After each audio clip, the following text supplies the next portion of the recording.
Hey, Tony Gaza here, popping in. Now, got this question today, man, wanting to pop on here and talk to you about this. And I've talked about this in several different ways in several different videos, but I'm gonna talk about this on my way back to the house and just try to make it plain as possible so that you can understand where we coming from on this. Because this one of the things, this the eighth wonder of the world, meaning this what women be wondering about, but it's not as complicated as we think, because this is about human behavior. It's really, and not even just human, it's really about the brain. The same way you train anything is the same way you can train most things. And so when it comes to men, we want to control, we want to dominate, we want to lead, we want to feel like kings. We want to have servants. We want to have workers. We want to have slaves. We want to have hierarchy. And I'm speaking in generalities, but if you look over the history of man, you start to see every man, every group of men throughout and around the world, in most parts of the world, what they had. They had sex slaves, concubines. They had slaves, physical slaves like workers. They had servants. They had staff, whatever you want to call it. What also did men have around the world? They had complete control. Women didn't have a voice. Women didn't have rights.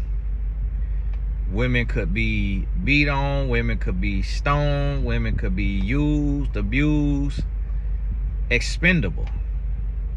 Men want control because men want to be God. And this is, on average, this your generality now, but this is at the core, this at the root. See, what got Satan in the position he is in, he wanted to be God. He wanted to be equal to God. So guess what? You got to go. So man, being made in God's image, a lot of times man get it confused and don't realize that he is made in God's image. He think he God. He want to be God. And he get it twisted. So therefore, most men are gonna try to get over on a woman. Gonna try to use a woman, manipulate a woman, tell a woman what she can and can't do. And if a woman try to do what she want to do, in most cases, a woman get hands put on her, get disrespected, get dogged out, get mistreated, in most cases. So what you got to realize and understand is that this is what be happening in the world, and it comes from man's insecurity. It comes from man not knowing his strength. It comes from man not knowing who he is. And so man thinks that he has to dominate and dictate, because most men don't understand that leadership is servanthood. Leadership is gentleness. Leadership is love. Leadership is sacrifice. So the way that a woman get a man's love and respect is by knowing who she is, by knowing her power, by knowing what she is intended to bring into the life of a man. So what a woman brings into the life of a man is stability, strength, and accountability. So when a man tries a woman, when a man he tries to make a woman his slave in any capacity, sex slave, house slave, work slave, whatever, his slave, his servant, a woman does when she takes and she does what is ordered by God, and she holds her man accountable. She doesn't reinforce negative behaviors. That's when a man sees her value, and that's when a man starts to change. That's when a man starts to realize who this woman is and what she's intended to be in his life. So what he starts to do is he'll try to get away with several different things. And every time a woman catches a man and calls him out and holds him accountable by not reinforcing the negative acts, but if she walks away, if she gets distance, if she leaves, if she doesn't talk to him for a few days, whatever it look like, whenever she does that, she teaches him a lesson. And she teaches him that she's not a game to be played. She's not a do-girl. She's not a slave. She's going to command respect, and she's only going to be in his life if he loves her the way Christ loves the church. If he loves her any less than the way Christ loves the church, she's not going to stand for it. She's not gonna be in his life. She's not gonna be his floor mat. She's not gonna be his punching bag. She's not gonna be his do girl. She's going to stand her ground, and she's going to walk away if he does not get a relationship with Christ and learn to love her the way Christ loves her. If he refuses to do that, she realizes she has to walk away. And when she trusts Christ to give her the strength to walk away, he then sees that the God in her is bigger than him. It's bigger than his will. It's bigger than his ego. And that she will be fine without him. She will actually be better without him. So then he realizes if he wants to be in her life, he has to love and to treat her right. And if he don't want to do that, he's gonna have to settle for a woman he doesn't want or be alone. Either way, he loses. He loses. And when he loses, that's when he gets the lesson. And he learns he gotta change. maniac driving on the road. This stuff is crazy how these people be driving. And so the way a woman gets a man's love and respect is by loving and respecting herself. So many women have it confused, and they think that to get a man to love them and respect them, they gotta let a man do whatever he wanna do. They start to think like, oh, I gotta let this man do this, do that, do this, do that in order to get his love. I gotta let him cheat and forgive him. I gotta let him beat and forgive him.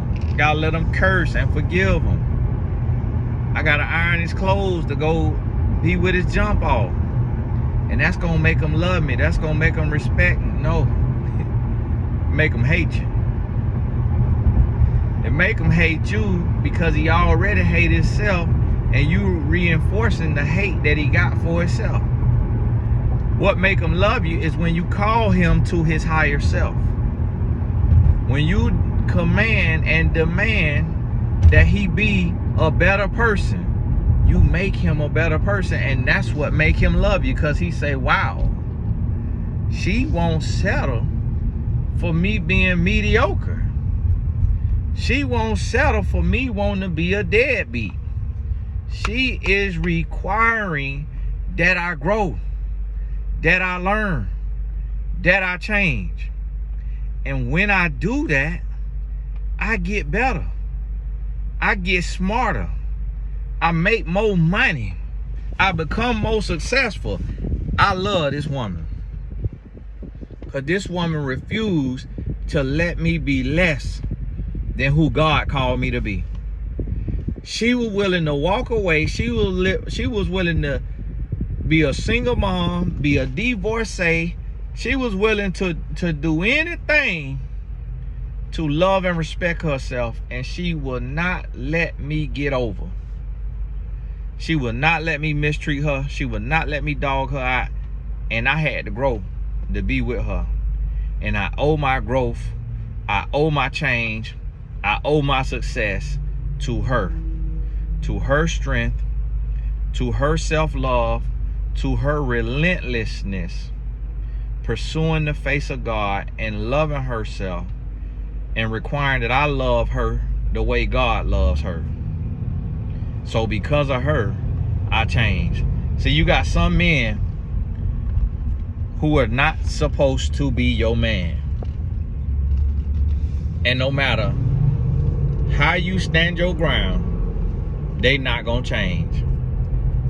Those men are not for you. The man for you is going to change. The man for you is going to do and be who God called him to do and be. The man for you. That's what it's gonna be. And you're gonna look and you're gonna see, wow, okay, this is different. This is different. See, the thing about it is, when you stand your ground, you get everything you want. When you compromise your self-worth and your self-respect, that's exactly what you get. It's compromise. You get disrespect. But when you know who you are and you know what you're worth, and you refuse to settle for less, that's when you get God's best. According to your faith, be it unto you. If you could believe that you deserve better, if you could believe, then you could receive. If you could believe that what God got for you, God got for you, and all the huffing and the puffing and the bluffing and the stuffing and the cuffing and the muffin and the luffing, none of that matters. Because if you stand your ground and you trust, Lord, I trust you, that what's for me is for me. And that if it's meant to be, it's gonna be.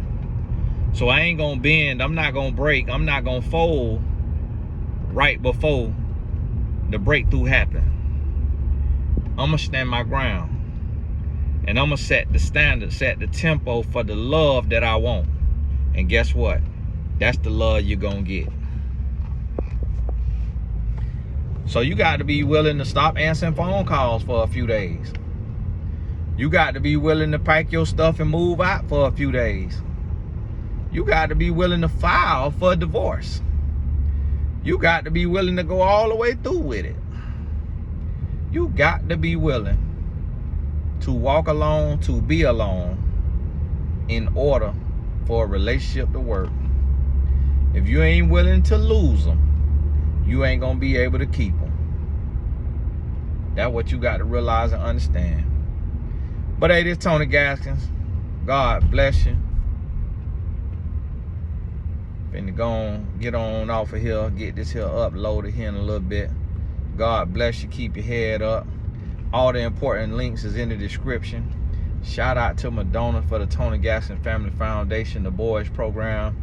We got another trip next weekend to Cincinnati, Ohio. Cincinnati, Ohio.